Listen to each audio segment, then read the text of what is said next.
మీ మీద ఉండే చిన్న చిన్న కక్షలు ఏవైతే ఉన్నాయో అంటే చిన్న చిన్న గొడవలు అవును దాన్ని మనసులో పెట్టుకొని బాబుని ఈ రీజన్ దొరకడం వల్ల కక్ష గట్టి బాబు మీద అలా చేశారు. అవును సార్. అంటే చిన్న పిల్లగాడని చూడకుండా కూడా ఇలాంటి ఒక స్టెప్ తీసుకోవడానికి కారణం ఇది వాళ్ళకున్న పోలీస్‌లో ఇన్‌ఫ్లూయెన్స్, ఆయనకుండే యూత్ కాంగ్రెస్ పదవి అవును అండ్ సార్. ఆయన వెనకాల ఎవరైతే లీడర్లు అని చెప్పుకొని తిరుగుతున్నాడో నవీన్ యాదవ్ సపోర్ట్‌తోనే అతను కార్పొరేటర్ కూడా కంటెస్ట్ చేశాడు. బహుశా అతని సపోర్ట్‌తోనే అతను యూత్ కాంగ్రెస్ ప్రెసిడెంట్‌కి కూడా 1500 ఓట్లతో మెజారిటీతో విన్ అయ్యాడు. సార్. అండ్ అజరుద్దీన్ గారి సపోర్ట్ కూడా ఉండొచ్చు, ఉండకపోవచ్చు. అవును సార్. ఎందుకంటే ఆయన అక్కడ ఎమ్మెల్యేగా కంటెస్ట్ చేశాడు. సో అక్కడ గెలిచే వాళ్ళందరికీ ఆ లీడర్ల సపోర్ట్ ఉంటది. సార్.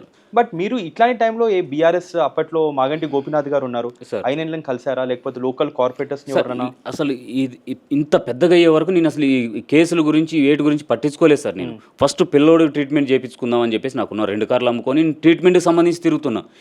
ఈయన కాకుండా ఇంకా 2 పిల్లలు ఉన్నారు. నేను హాస్పిటల్లో ఉంటే మా మిస్సెస్ హాస్పిటల్లో ఉంటే నేను ఇంటి దగ్గర ఉండి పిల్లలను చూసుకోవాలి. ఓకే. వాళ్ళు లేదంటే ఆటగోలు పిల్లలు మళ్ళీ ఇప్పటికే ఈయనకి ఇట్లా చేసినారు. ఇంకా లోపల ఇప్పుడు ఎంత ఉన్నదో తెలియదు. వాళ్ళు ఎక్కడైనా కనపడినా ఏదైనా చేసినా నేను చేయడానికి ఏం లేదు. ఇక ఏమంటారు పిల్లలకి ఏదైనా అయిన తర్వాత ఇప్పుడు అయిన తర్వాత నేను ఎట్లా కష్టపడుతున్నా మళ్ళీ వాళ్ళకైతే నేను అదే తిరుగుడు అవుతుంది అని చెప్పేసి నేను ఏం పట్టించుకోకుండా పిల్లలని హాస్పిటల్ నా పనులన్నీ వదిలేసుకుని ఇదే తిరుగుతున్నా. నా దగ్గర ఎప్పుడైతే ఆ ట్రీట్మెంట్కి అయిపోయిందో ఉస్మానియాలో అడ్మిట్ చేసిన ఇంకా ఎన్ని రోజులు తిరుగుతున్నా ఇదే సార్.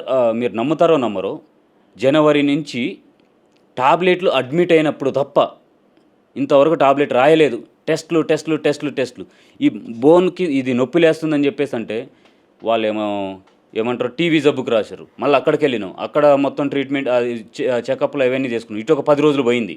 20 రోజులు మళ్ళీ వచ్చే వారం ఆ వారం ఇవన్నీ తిప్పుతూనే ఉన్నారు తప్ప అసలు మెడిసిన్ అన్నది ఇవ్వలేదు. మీ దగ్గరకు వచ్చామా ఇంకొక నెంబర్ రాసేసి అక్కడికి రాస్తారు. ఆడికి వెళ్ళాలి. ఆడికి పోయి ఆడ చేయించినామా మళ్ళీ ఇక్కడ బ్లడ్ తీసుకొని పోయి ఇవన్నీ టెస్టులు చేసుకొని వచ్చేళ్ళకి ఈరోజు ఎవరు వాళ్ళు చూసేది వారంలో 2 రోజులు సార్. ఈ 2 రోజుల తర్వాత మళ్ళీ నెక్స్ట్ వారమే.